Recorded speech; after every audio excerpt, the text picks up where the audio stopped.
इस वीडियो में हम सी टेट के हिंदी भाषा और हिंदी पेडागोजी से संबंधित प्रश्नों को आपके साथ साझा करेंगे। हमारा पहला प्रश्न है, जो शब्दांश किसी शब्द के अंत में जुड़कर नया शब्द बनाते हैं उसे कहते हैं। आपका सही उत्तर होगा ऑप्शन सी, प्रत्यय। प्रश्न नंबर 2, स्थिति में परिवर्तन न होने के भाव को व्यक्त करने वाली सही कहावत है।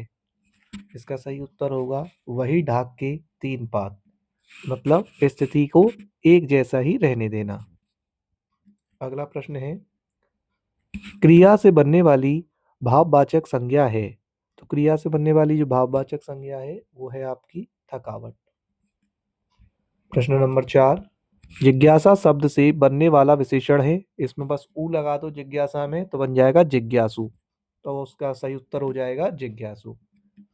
प्रश्न नंबर 5, कहानी, कविता, गीतों और नाटकों के माध्यम से बच्चे केवल मूल्यों का अर्जन करते हैं, केवल अपनी तर्क शक्ति का विकास करते हैं, अपनी सांस्कृतिक धरोहर से जुड़ते हैं, केवल मनोरंजन प्राप्त करते हैं। इसका सही उत्तर हो जाएगा अपनी सांस्कृतिक धरोहर से जुड़ते हैं।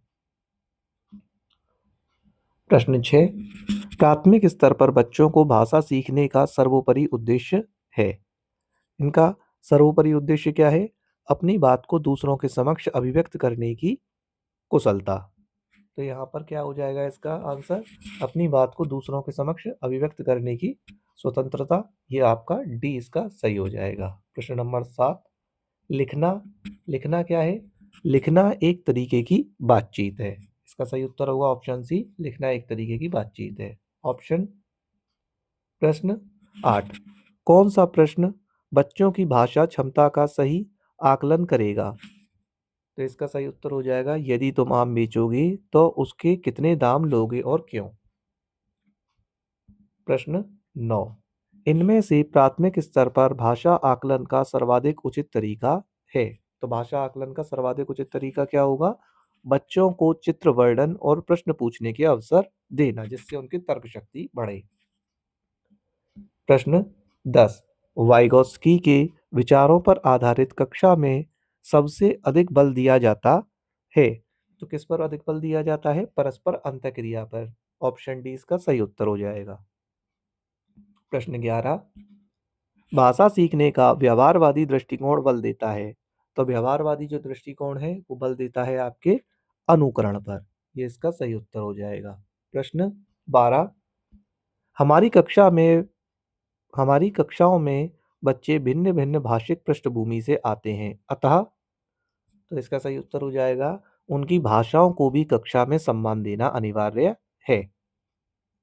12 का प्रश्न 13, 13वां प्रश्न है हमारा, भाषा डैश और डैश का उत्तम साधन है।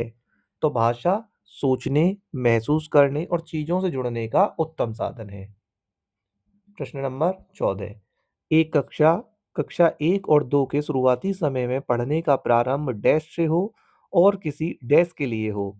तो इसका सही उत्तर हो जाएगा प्रारंभ अर्थ से हो और किसी उद्देश्य के लिए हो। Option A. प्रश्न नंबर 15, तम शब्द का पर्याय है। तम शब्द का पर्याय होगा आपका अंधकार या अंधेरा। प्रश्न नंबर 16, सीधी रीढ़ का आशय। सीधी रीढ़ का आशय होता है जो व्यक्ति स्वाभिमानी और स्वावलंबी होता है, उसको कहते हैं हम सीधी रीढ़ का व्यक्ति।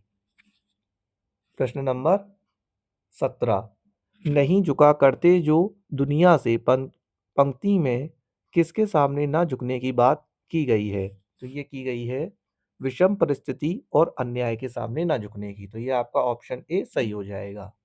प्रश्न नंबर 18, धातु में प्रत्यय जोड़ने से बने शब्द कहलाते हैं। तो इसका सही उत्तर हो जाएगा कृदंत। प्रश्न नंबर 19, हरियाली है जातिवाचक संज्ञा, समूहवाचक संज्ञा, भाववाचक संज्ञा, विशेषण। तो ये है आपकी भाववाचक संज्ञा। प्रश्न नंबर 20, निम्न में से प्रत्यय युक्त शब्द है। तो प्रत्यय युक्त शब्द कौन सा होगा इसमें से? तो प्रत्यय युक्त शब्द है समझदार। प्रश्न नंबर 21, निर्विवाद में समास है।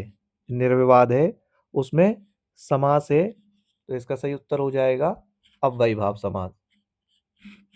प्रश्न नंबर 22, निम्न में से लोकोक्ति कौन सी है? लोकोक्ति और मुहावरा दोनों ही है ये। तो इसका सही उत्तर हो जाएगा उल्टा चोर कोतवाल को डांटे। ये एकदम इसका सही उत्तर हो जाएगा। प्रश्न नंबर 23, बुढ़ापे में पुल्लिंग शब्द है। निम्नलिखित में पुल्लिंग शब्द है, तो मैंने पहले ही बता दिया आपको। निम्नलिखित में पुल्लिंग शब्द होगा आपका बुढ़ापा। प्रश्न नंबर 24, रीतिवाचक क्रिया विशेषण है। तो रीतिवाचक क्रिया विशेषण है हमारा, इसका सही उत्तर हो जाएगा आपका कदाचित। अंतिम प्रश्न है इसका वीडियो का, निम्न में से तत्पुरुष समास का उदाहरण है। तो तत्पुरुष समास का उदाहरण होगा आपका आत्मनिर्भर। ये हमारे इस वीडियो के 25 क्वेश्चन थे। अगर आपको ये वीडियो पसंद आई हो तो प्लीज़ इसे कमेंट करें और अपने दोस्तों के साथ इसे शेयर भी करें। Thank you.